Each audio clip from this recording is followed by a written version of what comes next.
Selamat malam kepada Dr. Patricia. Kepekan Kuala membeli cuka, sayang pesanan terlupa sudah. Pembentangan bermula tirai dibuka dengan alunan madah yang indah. Sebelum saya memulakan pembentangan, kita kena tahu apa itu jurnal yang saya akan bentangkan. Jurnal yang saya akan bentangkan adalah bertajuk lebihan berat badan dan obesiti dalam kalangan kanak-kanak dan remaja, dan saya akan fokuskan kepada faktor risiko dan implikasi.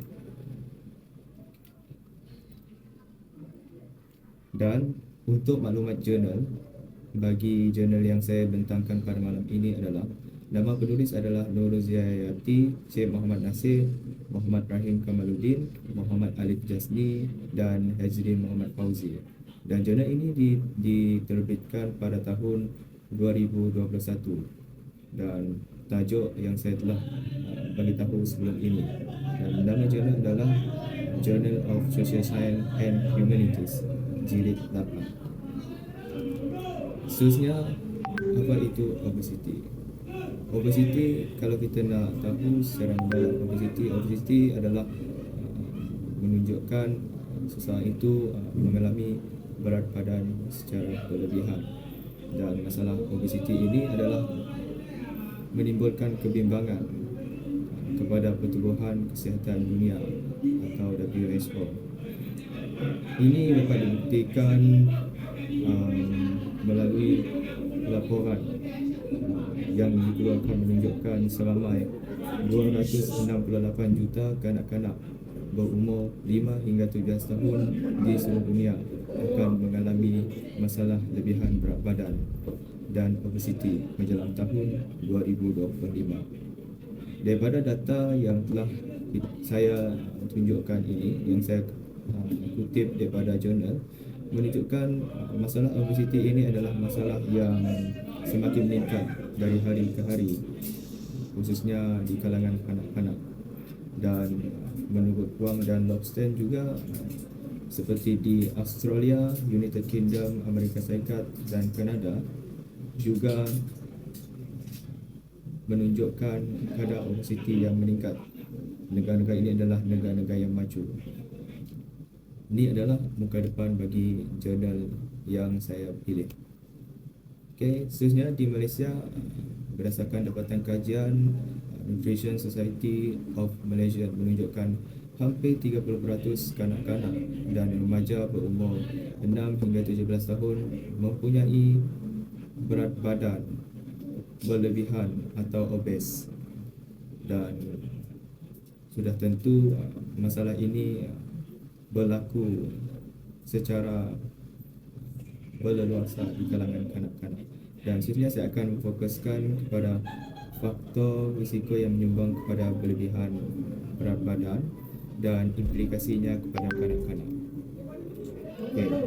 Berkenaan dengan faktor, sebelum itu saya menyentuh kenyataan daripada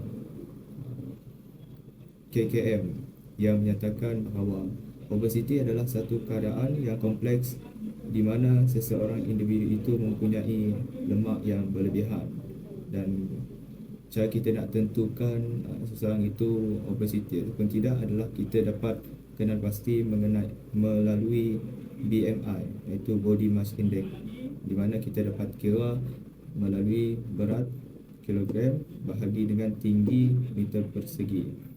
Dan apabila seseorang itu melebihi 25, dikategorikan sebagai lebihan berat badan, dan apabila seseorang itu melebihi 30, dikategorikan sebagai obes.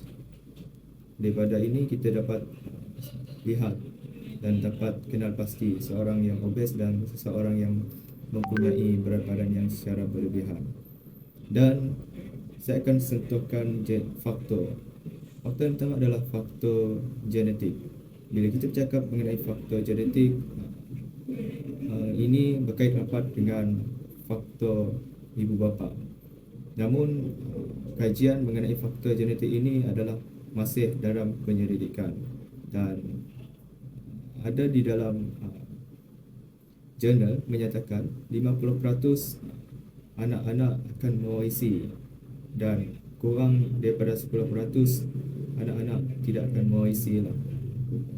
Dan faktor yang kedua adalah faktor status sosioekonomi.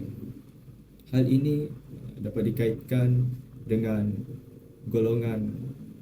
Jika di sesebuah negara tersebut maju dan mempunyai pendapatan harian atau pendapatan bulanan yang tinggi, keadaan itu mempengaruhi dari segi faktor pemakanan keluarga tersebut.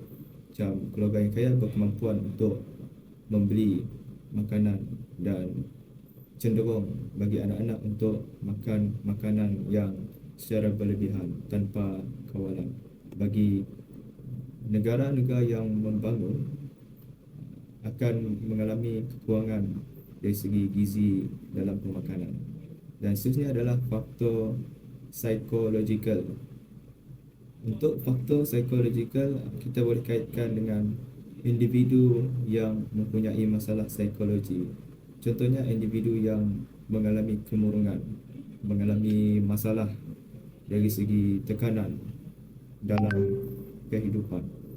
Mereka cenderung untuk makan makanan tanpa mengikut porsi yang sepatutnya, lebihan. Maksudnya mereka akan makan secara berlebih-lebihan.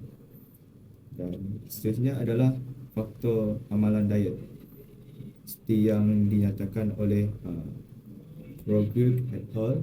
Saya boleh ambil satu, iaitu saiz hidangan makanan.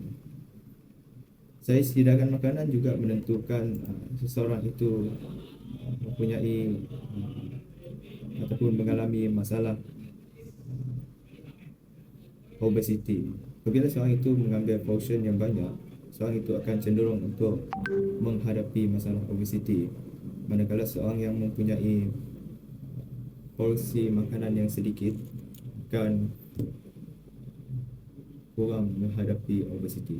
Seterusnya adalah aktiviti fizikal juga turut mempengaruhi seseorang mengalami masalah obesity. Contohnya dari segi cara hidup seseorang. Contohnya cara hidup seorang yang aktif, seperti aktif bersukan dan sebagainya, mungkin akan kurang ataupun dapat dielakkan daripada mengalami obesity. Dan individu yang pasif dan kurang melakukan aktiviti bersenam mungkin akan cenderung untuk menghadapi masalah obesity. Seterusnya adalah implikasi. Saya akan sentuhkan implikasi lebihan berat badan dan obesity. Untuk bahagian implikasi, saya akan sentuhkan dari segi status kesihatan fizikal dan masalah kesihatan mental. Status, seperti kita tahu, kesan kepada kanak-kanak yang lebihan berat badan dikaitkan dengan pelbagai penyakit yang bukan berjangkit, seperti penyakit kencing manis, penyakit kardiovaskular dan pelbagai lagi penyakit-penyakit yang lain. Penyakit kencing manis adalah di mana bila seorang kanak-kanak tersebut mengkonsumsi makanan yang manis secara berlebihan, dan penyakit kardiovaskular boleh timbul ataupun terjadi bila seorang itu mengambil makanan yang mempunyai kandungan lemak yang tinggi.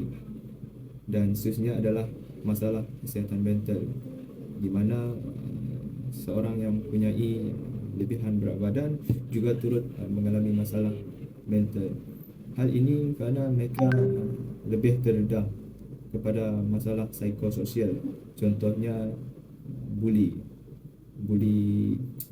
macam kita boleh kaitkan dengan body shaming, di mana seorang yang mempunyai masalah obesity, kebarangkalian tinggi akan mendapat cacian ataupun mendapat daripada kawan-kawan mereka.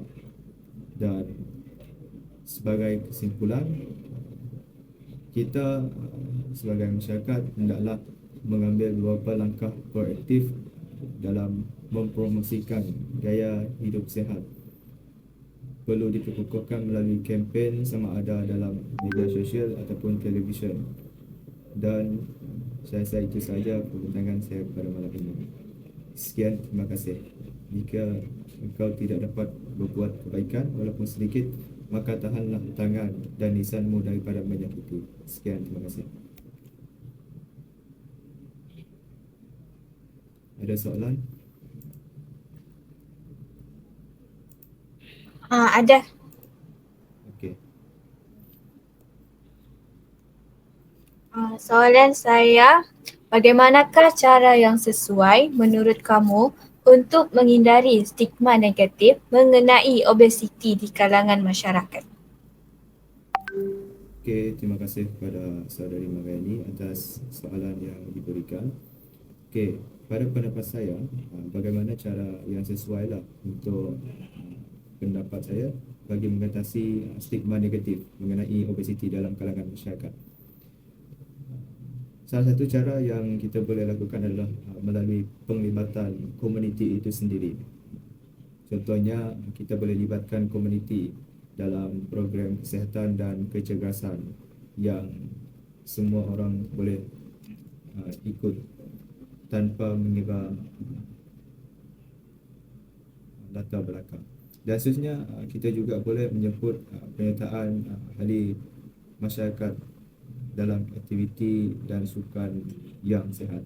Dan peranan media massa juga memainkan peranan penting di mana kita perlulah memberikan hebahan berkaitan dengan obesiti supaya lebih ramai masyarakat tahu mengenai masalah obesiti ini. Okay. Itu saja. Sekian, terima kasih.